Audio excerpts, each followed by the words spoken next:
ED ने दिल्ली शराब घोटाला मामले में पूछताछ के लिए दिल्ली के सीएम अरविंद केजरीवाल को चौथी बार समन भेजा है। उन्हें 18 जनवरी को एजेंसी के सामने पूछताछ के लिए पेश होने को कहा गया। इससे पहले 3 बार तलब किए जाने के बावजूद केजरीवाल ईडी के सामने पेश नहीं हुए।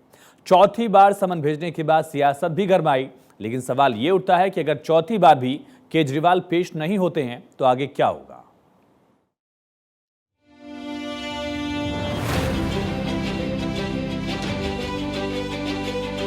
दिल्ली के मुख्यमंत्री अरविंद केजरीवाल को 30 अक्टूबर 2023 को ईडी ने पहला समन भेजा था।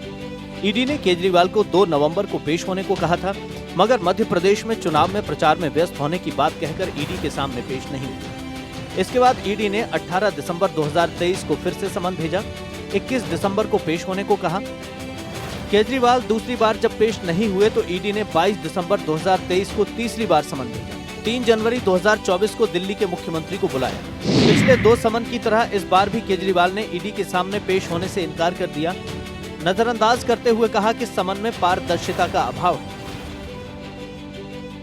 सीएम केजरीवाल पर शराब घोटाले की आंच पहुंची है।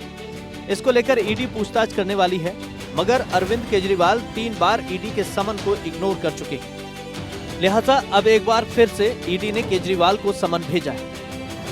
ईडी ने चौथी बार भेजा समन। 18 जनवरी को पेश होने को कहा।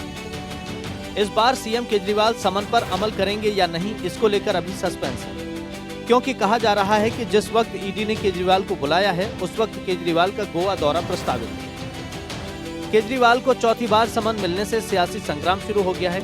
दिल्ली सरकार के मंत्री केजरीवाल का बचाव कर रहे हैं, तो केंद्रीय मंत्री अनुराग ठाकुर ने केजरीवाल की ईमानदारी पर सवाल उठाए। दिल्ली से बाहर गोवा के अंदर दौरे का कार्यक्रम अनाउंस किया पार्टी ने कि 18, 19, 20 3 दिन दिल्ली के मुख्यमंत्री गोवा के दौरे पर होंगे लोकसभा चुनाव की तैयारियों के मद्देनजर। और आज मीडिया में खबर आती है कि 18 तारीख के लिए ईडी ने नोटिस जारी कर दिया। यह इत्तेफाक नहीं है। श्रीमान अरविंद केजरीवाल बड़ी बड़ी बातें करते थे और मैं मीडिया के मित्रों को कहता हूं उनके पुराने वीडियोस निकाल के दिखाइए।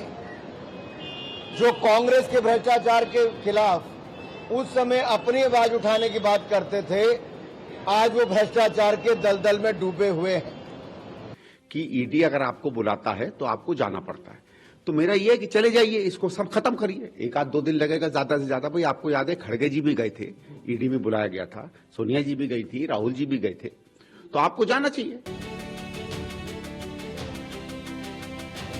दिल्ली सरकार के मंत्री गोपाल राय कह रहे हैं कि ईडी सियासी हथियार बनती जा रही है। सीएम के प्रस्तावित गोवा दौरे के ऐलान के बाद ही क्यों समन भेजा? ऐसे में सवाल उठना लाजमी है कि सीएम केजरीवाल खुद ईडी को पत्र लिखकर क्यों नहीं तारीख की मांग कर रहे हैं। शराब घोटाले से कुछ लेना देना नहीं तो फिर ईडी के सामने पेश क्यों नहीं होती? शराब घोटाले में आखिर बार बार केजरीवाल को समन ईडी क्यों दे रही है? क्या है मामला, आपको बताते हैं। दिल्ली सरकार नई एक्साइज पॉलिसी लाई थी। 2021-22 की एक्साइज पॉलिसी में घोर खामियां थी। नई एक्साइज पॉलिसी में कुछ डीलर का पक्ष लेने का आरोप था। नई एक्साइज पॉलिसी के बाद आपके नेताओं को रिश्वत मिलने का आरोप है। इसमें मनी लॉन्ड्रिंग का मामला जुड़ा हुआ है, जिसमें ईडी तफ्तीश कर रही है। इस मामले में दिल्ली के पूर्व डिप्टी सीएम मनीष सिसोदिया और आम आदमी पार्टी के राज्यसभा सांसद संजय सिंह पहले से ही जेल में बंद हैं और अब दिल्ली के मुख्यमंत्री को पूछताछ के लिए ईडी बुला रही है।